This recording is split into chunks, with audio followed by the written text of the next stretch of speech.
이 사건은 1982년 10월 17일에 공소시효가 끝남으로써 이제는 범인을 붙들어도 처벌할 수가 없게 됐다. 경찰과 검찰과 법원과 언론이 고문과 조작과 오판과 오보로서 무고한 사람들을 고생시키는 틈을 타서 범인은 면죄부를 받고 만 것이다. 힘없는 서민들이 경찰, 검찰, 법원, 언론의 총공세에 직면할 때 얼마나 비참하게 되는가를 이 사건은 똑똑하게 보여주고 있다. 제도의 범죄는 처벌되지 않고 개인의 피해는 회복될 수 없음을 고문 후유증으로 40대에 요절한 김기철 씨는 폐인이 된 그의 몸과 정신으로 입증하였다. 이 기사는 1981년부터 1982년에 걸쳐 월간 마당에 쓴 것이다.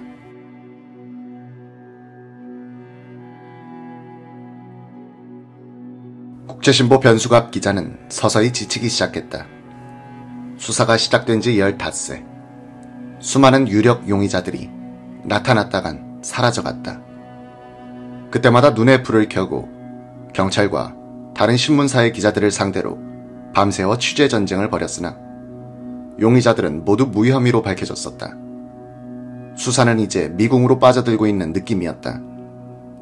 사건 발생 뒤 국제신보 사회부는 수사본부 근처 여관에 취재본부를 두고 경찰 출입기자 7, 8명을 이 사건 취재에 투입했다. 취재진의 중심은 서부서를 출입하는 변수갑 기자와 부산시경을 맡은 하윤락 기자였다.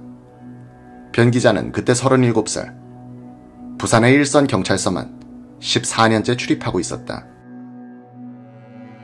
형사들은 물론이고 시내버스 안내양들까지 키가 나지막한 그를 알아볼 정도로 변 기자는 발로 쓰는 맹렬 사회부 기자였다. 하 기자는 시경의 간부들과 특히 인간관계가 좋아 핵심 수사 정보를 곧잘 물고 왔으며 그래서 변 기자가 밑바닥에서 긁어모은 잡다한 정보를 보완하기도 했다. 사회부장은 법조 출입 기자로 명성을 떨치고 특히 장경근 일본 밀항 사건의 수사 때 장경근을 일본까지 태워다 준 선원을 부산지검이 구속한 사실을 특종하여 이름을 날린 장철씨. 국제신보는 사건 발생 때부터 잘나가기 시작했다. 친한 형사로부터 심야에 연락전화를 받은 하 기자는 마분지 상자가 버려진 현장에 가장 먼저 도착한 기자가 됐다. 덕택의 그날 새벽 국제신보는 호외를 내어 상대지보다 한 발 앞서 이 사건을 알릴 수 있었다. 사건 발생 뒤 한 번도 집에 들어가지 못하고 있던 변 기자는 11월 2일 아침 이제는 맥이 풀린 것 같은 수사본부에 들렀다가 화끈한 정보를 얻었다. 그는 수사본부에서 내근을 하며 수사 기록들을 챙기는 서무요원들과 친했다. 이들로부터 그는 동부경찰서 한일민 주임이 거의 틀림없는 용의자를 뒤쫓고 있다는 귀뜸을 들었다. 변 기자는 용의자의 이름을 얻어냈다. 동대신동 2가에 사는 전경렬. 변 기자는 전 씨의 집을 찾아갔다. 수사본부에서 왔다고 속임수를 쓴 뒤 전 씨의 부모에게 사진을 내놓으라고 했다. 사진과 책, 공책, 옷가지까지 당신네들이 몽땅 가져가지 않았느냐고 그들은 되물었다.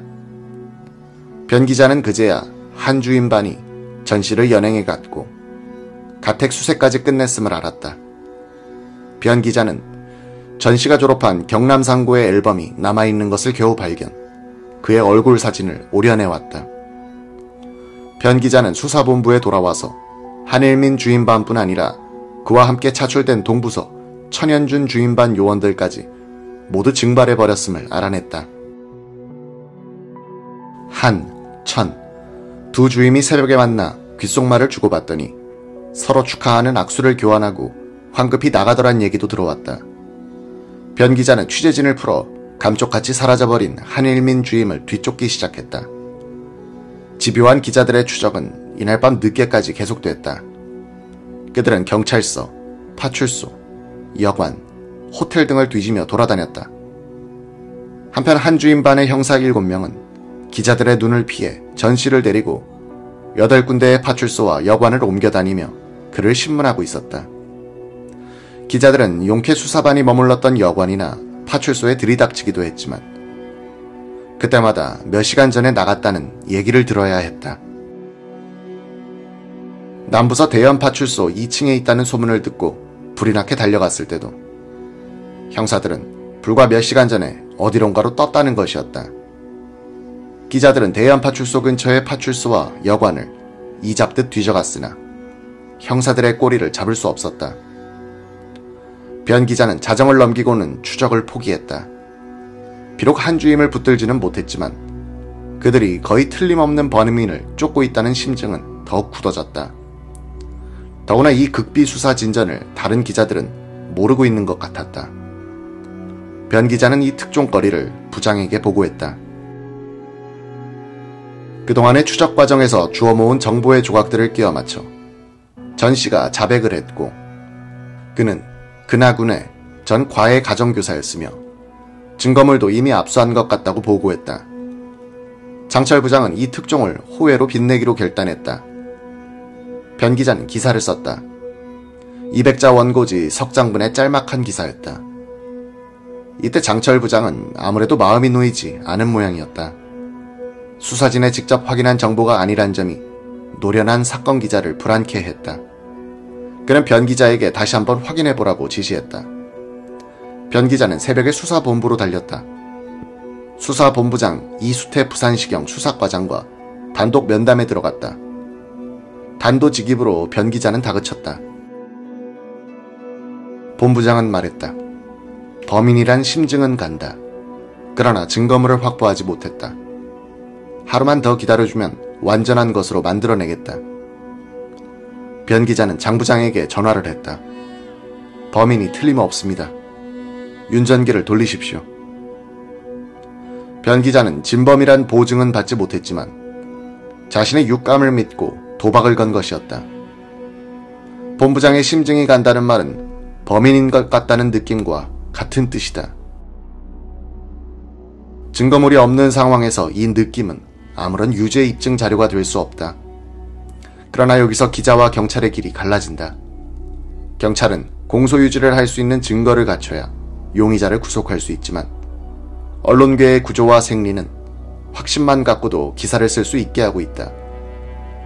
경찰은 자백 이외에 증거물이란 객관적 자료를 가져야 범인으로 단정하지만 기자들은 심증, 곧 확신이란 주관적 자료만 갖고도 곧잘 단정을 내린다. 국제신보는 호외를 인쇄했다. 3일 새벽 가판, 소년들은 호외를 뿌리고 다녔다. 국제신보의 맞수인 부산일보사 앞에, 수사본부 앞에, 시경 앞에 한뭉텅이씩의 호외가 뿌려졌다. 근하군 살해 유력 용의자 체포라고 기사를 썼더라면 그것은 당시 수사 상황의 정확한 표현이었다.